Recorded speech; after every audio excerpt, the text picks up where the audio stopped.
We're going to have Brian come up here from Expert Dojo, the VC arm of $1 billion plus single family office.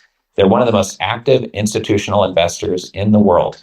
With over 300 startup investments, he's uniquely positioned to speak at how startups grow from initial innovation to a world-dominating brand. His expertise is in the area of emotional resonance and how relationships can be built and sustained between startups and their customers. And he's spoken at one of our events before and did such a great job. We thought we'd invite him back today. So let's give Brian a big round of applause. Thank you for being here, Brian. Okay, 15 minutes. And I want to share with you a little bit about the new world. I want to share a little bit about myself, and I want to share about an entirely different perspective. Would you like me standing anywhere in particular? No, God, no. People, no slides. So let's first of all just fix one fallacy. There are no capital allocators and capital receivers. There's literally nobody that I have. This is shut the whole thing down. That's okay. There's literally nobody that I have ever met who's not raising money. Nobody. We're $1 billion family office. We raise money every single day. Every person in this room, no matter how rich you feel or how successful you are, you're raising money. You've got somebody who you've got a deal that you're working on to do a thing. So when we accept that, this whole toxic relationship changes, right? Now it moves to a place of trust, familiarity, and value. They're the only three things that matter in the equation that it's go through. Now, as I said, I come out of a family office. Our family office was predominantly real estate for years and years and years, multi-billion-dollar family office. And we wanted to diversify, which I spoke about before. And I personally love venture capital. My partner runs everything on real estate. I run everything on venture capital. We've invested in about 300 companies. So we know raising money and we know how to raise money. And even today, I would say probably in the place of real estate, we've raised like maybe $5 or $10 billion. And in the place of venture capital, directly involved with the companies that we've invested in ourselves and that we have subsequently helped them raise, probably like $300 to $500 million.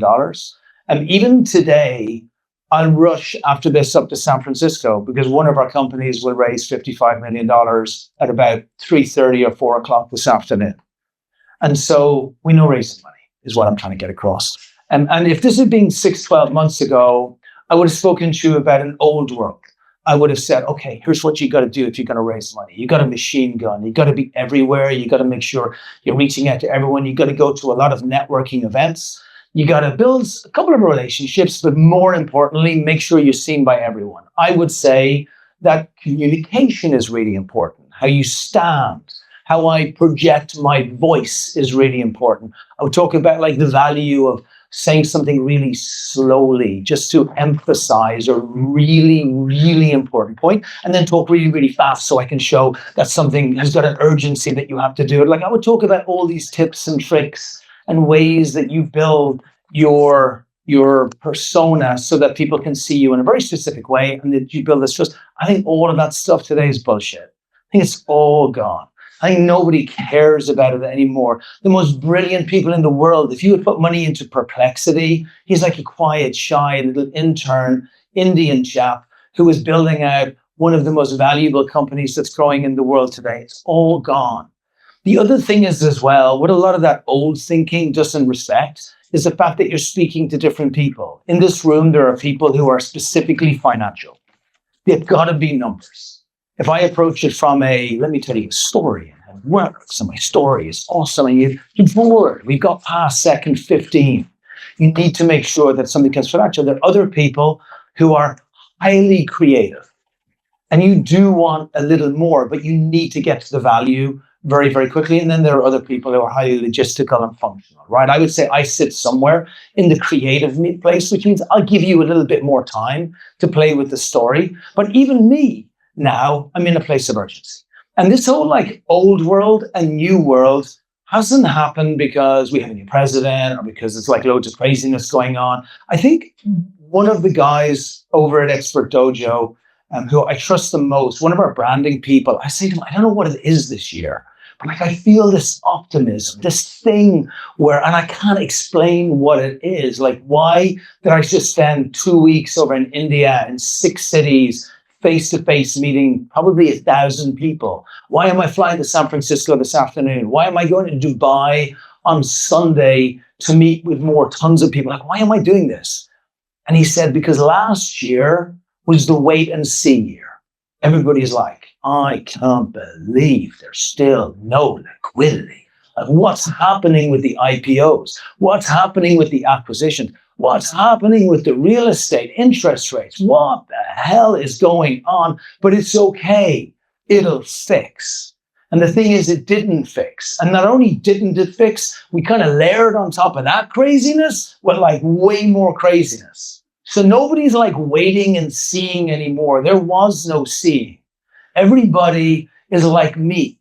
There's an optimism and a feeling for a couple of reasons. Number one, we can see much more than we saw before. Like, we never had visibility of the world, the planet, the geopolitical situation that we have today. Literally, we know what's going to happen over the next 12 months. And we haven't had that environment in at least 10, 15 years. I actually don't remember the last time that I've had such visibility on every single place in the world. Number two, we can't wait anymore. If we wait anymore, then the baddies are going to come in and take over the house and we're all going to be gone. And then so we got to go out there and we got to actually embrace what's going to happen and be a part of the change itself, right? So that is why what you do over the next 12 months, I directly believe will be the most important 12 months of the next 5 to 10 years. I think we're entering the greatest money earning, I know this has nothing to do with this, but I just mentioned it, right? We're entering the greatest money earning period of the last 20 years. It's never happened before. Like, if I had an hour to talk about India, I would tell you about India. If I had another hour about Africa, I would tell you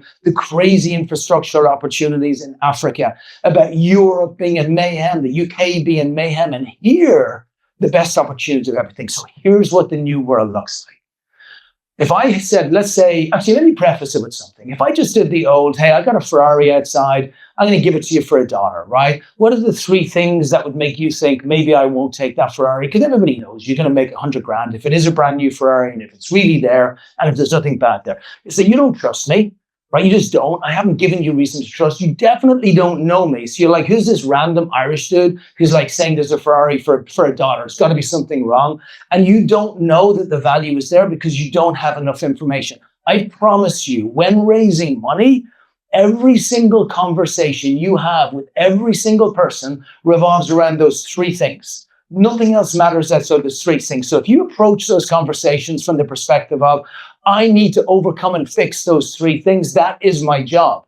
And there is no reason, actually, the arrogance of thinking that any of us can walk into a room with a person who has never met us before, doesn't trust us, and hasn't got enough information for the value, and we should get investment from that person, is insanity. Like, it should never happen. And if it happened before, you got lucky. And lucky is not a strategy. So if you're building a strategy, the strategy has to be based on, let's overcome the logical challenges that are facing this, and it might take time. So if the old world was cheap tricks, cheap influence, cheap mind games, the new world is you have to build a media company, not a product company. Every single person in here is a media company. You gotta be. If anybody followed my trip in India, it was like a little mini reality show. Why? Because I am a media company. My personal brand as a media company is in servitude to our business brand as a media company. That's how this thing works. And for everybody in here, it's the same. So it doesn't matter if you don't embrace this one fundamental fact. It doesn't matter what you do beyond it. You can do all the other stuff that I'm going to tell you about, being kind, build relationships, pay it forward, add value, all those things. But you will be a tree falling in the forest that nobody hears. Here's the other thing. I just went to India. There are more millionaires in Mumbai than there are in all of Canada. Money is not the problem. The rich people in the world have not become fewer. There are more extremely wealthy people who can afford to deploy. The problem is the middle class, but that's okay. Because nobody here is worried about the middle class. You're looking to raise money from people who have got tons of money. Don't worry about that, right? So if that's the case, we know there's more money than ever before. We know the money has multiplied on a level never imaginable before. Like if you're watching what's being raised in Silicon Valley right now, it's insane. We know that actually probably, if we're all being honest with ourselves, we haven't overcome on the personal, the familiarity or the value properly. So our job every single day is to build this. I will actually, before I jump to the new world, I'm going to throw in what we decided last week we're going to build from a database perspective inside the Nathan Family Office and inside Expert Dojo. I am going to pull together my 500 most important people. They're all the people that I've met over years and years and years, and we will put them in one database. And we're going to rank people on, I believe, 4 or 5 areas, which are the only areas that I care about for this year. Why? Because it's the greatest year of all time, and I don't want to mess around with stuff that's unimportant. Number 1, I'm going to rank them based on money. 1 to 10. 1 is 10 million, 2 is 20 million, 3 is 30 million, 10 is 100 million. I don't care if they're 100 million or a billion, they got plenty of money to play in whatever game that I want to play in, right? Number 2, access. Even if somebody just is not a number 6 or a 5 or a 7, then if they have access to be able to get through, to being able to build up, to get me through, like Richard has the most access in the world. He's a 10. Right? So if he's a 10, that value is huge in itself. So I don't just want money, I want access as well. Number 3, celebrity. Celebrity is a value in itself. And celebrity can mean access and it can mean money, but most importantly, it has to do with credibility and people around. And number 4, I just threw in friends and fun, because it would be boring if you don't have this as well. And what I'm looking for is like 2 or 3. When I go to San Francisco, I want a couple of 6s and 7s. So what I want. Doesn't need to be money. Everybody gets ranked down. Most importantly, I will never, ever, ever again do machine gun fire. I won't even do sniper fire. I do lasso work. What does that mean? I see a person I like. I saw a guy, Austin, in the kitchen this morning. Anybody who doesn't know Austin, they should lock in. And Austin's a good guy. And he's got access to great money, but he's a really good guy and he's paid it forward. So he immediately jumped up to a 7 in 4 of my areas. Chris, who I knew straight away, I've known him for years, the same type of place. You build those relationships up, and then I say, okay, I got 500 people who are all 5s or aboves in one of my vital areas. All of those people are going to be engaged with me every single month. Now, I can't call everybody every month, but I can build a system to make sure it's there. Some of those people, I'm going to give them stuff. Pay it forward, be kind, build relationships, add value. Others of those people, I'm going to demonstrate that I'm not a trick. Am I over? I must be over. You got a couple more minutes. 2 minutes. Okay. Other ones of those people, like I want to show them Expert Dojo and the Nathan Family Office are the most dope people in the whole world. The stuff we're building, you beg to be a part of it, but I'm doing it in a very, very subtle way. And sometimes those ways are, hey, we got credit in San Francisco today. They're just raising $55 million on a $550 million valuation. And I don't even trust that to happen. So I'm going to fly up there and I'm going to sit in the meetings to make sure I bring that money home. Like, that's me. So for all of you, just move away from like all of the books for the last 30 years. They don't count anymore. Everything now is deep relationships, building trust, building value, and continually reinforcing with your most important people. And as people drop off your lists and they go down to like 2s and 3s and 4s, that's fine. Not everybody can be Djokovic, right? I'm going to go straight for the GOAT. Not everybody can be Djokovic. Kick them off your list. Bring more people into your list. High value contacts, because it's going to be a high value year. That's it. That's all I got for you. Great. Thank you. Want to see if there's any questions? Oh, any questions? Hi. Yeah. I'm sorry. Oh, Dublin. Oh, lovely. That's so nice. Only in an environment like this will a Cork lady speak to a Dublin man. I think that's beautiful. Thank you. Thank you for saying. Hi. Good. Sorry, did you have something? I'm not yet. Oh, okay, cool. Any does anybody disagree? Like what I'm talking about is so simple, but none of us do it well. And so if there's any other questions, or if there's anybody who disagrees. It's so simple. Why don't we do it well? Why don't we eat well? Why don't we sleep well? Why don't we do? It's the same, because we're rushing around so much. WhatsApp, LinkedIn, email, text, yeah, you, I'll catch you later on. Boom, boom, boom, boom, boom, boom. We do not create relationships. The world has become too fast. The people who go like the Navy SEALs, they will be the ones that succeed massively. And even the relationships I built that I might be like, yo, how you doing? I haven't spoken to you in a little while. It's useless because I'm not reinforcing as a media company. So that's why nobody does it, because it's actually really hard to build a media company as a person. Yeah. Is to the tension, Robert, Richard mentioned the risk of wanting to have those that are off the radar, right? The ones that are not as well known, and you're promoting a sense of celebrity. What's that tension? Do you want to get people who are in stealth mode or really who are in the public eye? I'm not looking for celebrities. I'm looking for valuable aligned connections with what I'm trying to achieve this year. Whatever you're trying to achieve this year, line up the most valuable aligned people to the outcome that you're looking for and build your list is all I'm saying. And then when you do that, build it with very strong intentional relationships being built. And so I don't look for celebrity. I could give two hoots. You could show me an NBA player tomorrow. I wouldn't even know he's an NBA player except that he's probably tall, right? So I don't care. I never care. You know what I care about?